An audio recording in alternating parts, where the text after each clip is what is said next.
The reality of it is that Jesus knew this man, and he knew that the thing that he held on to more, the thing that he held in a higher value than relationship with God and relationship with Christ, was his possessions. For you, it may be something else. Maybe it's not money for you. Maybe it's very easy for you to give money away, and maybe you've never had money, so you really don't care.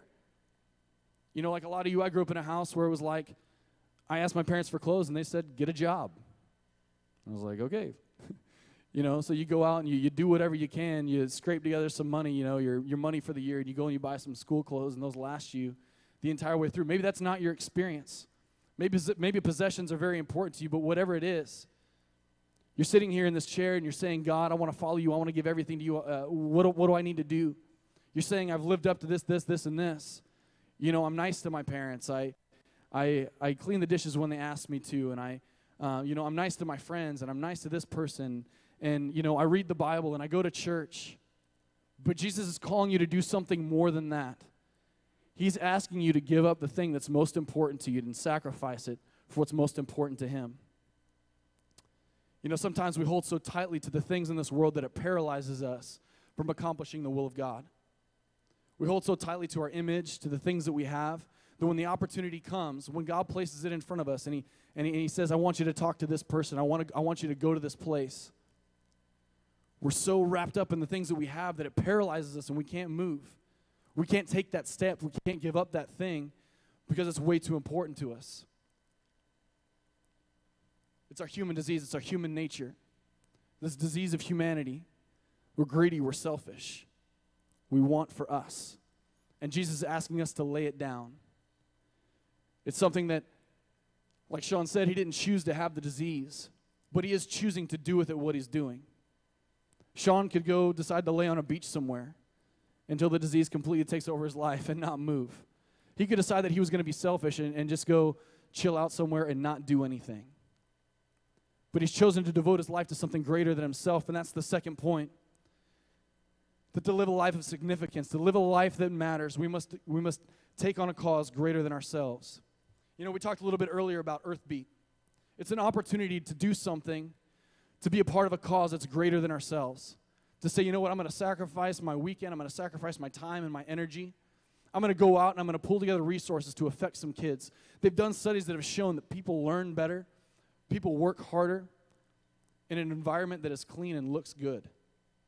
When people walk into a mess, they're automatically demotivated from doing all the things that they're asked to do.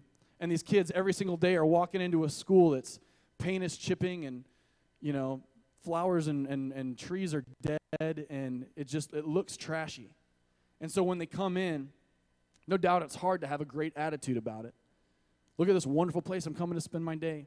But we have the opportunity through Earthbeat in this one day, throughout the course of the next month, raising money, and then in this one day, to go in and change the face of that campus.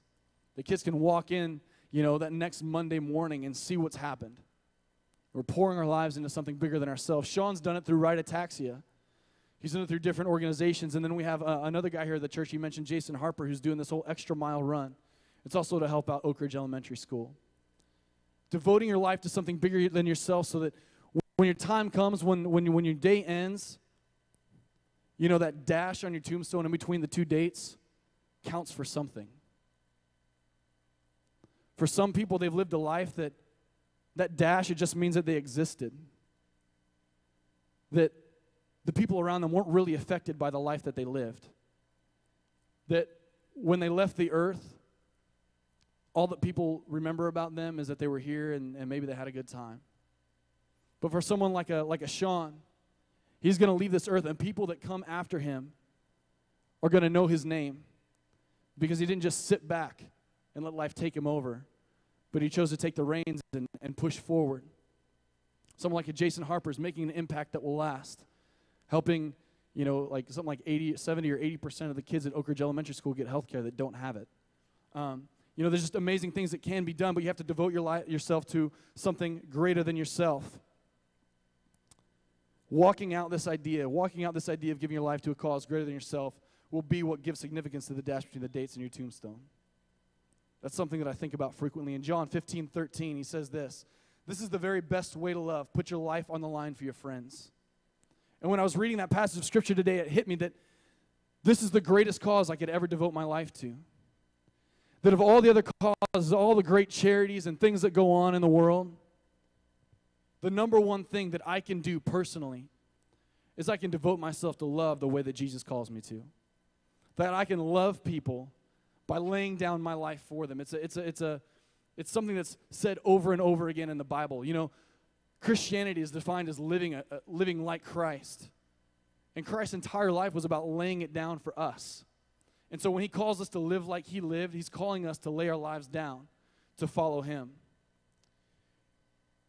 Something that really, there's a movie that I really love. I don't know if maybe you've seen it. It's called Man on Fire. Anybody seen the movie Man on Fire?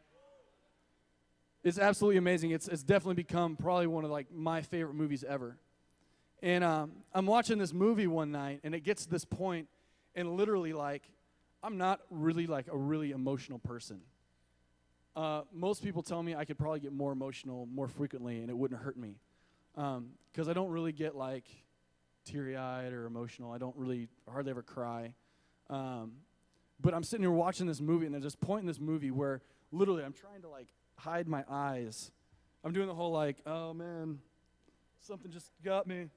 I don't know what it was thing, you know, just trying to act like nothing's going on. But I'm literally like, I'm welling up with tears, and something's going on inside of me where my chest is like tightening up. And there's this point in this movie, the whole movie's about this guy who, his name's Creasy. He used to be some sort of like black ops operative with like the CIA. Did a bunch of horrible things, and the things that he did haunt him like every single day of his life.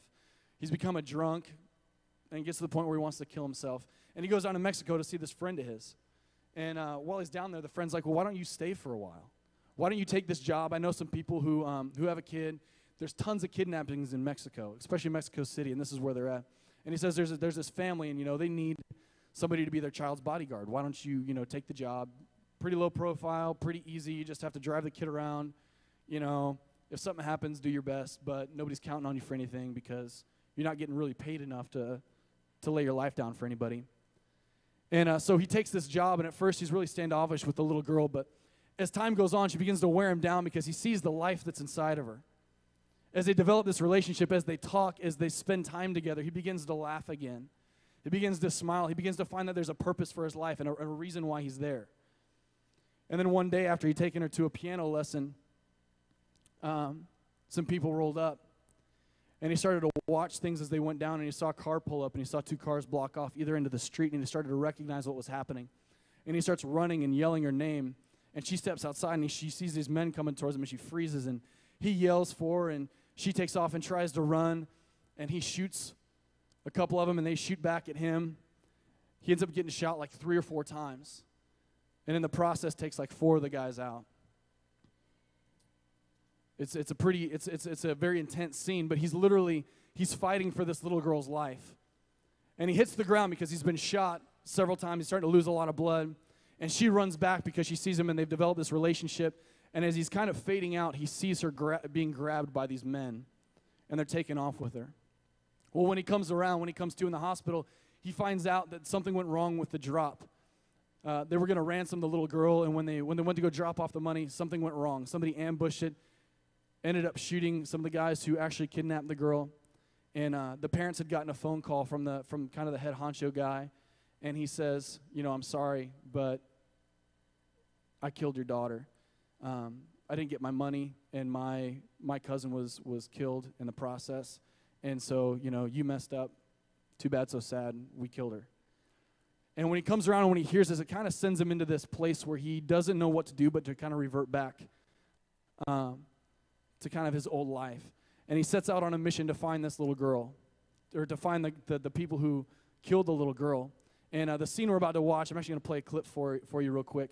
But the scene we're about to watch is when he finally gets on the phone with this main guy, with the main guy who kind of runs the whole ring of people who kidnap these little kids. And he's kind of catching up with them. So go ahead and play the clip real quick.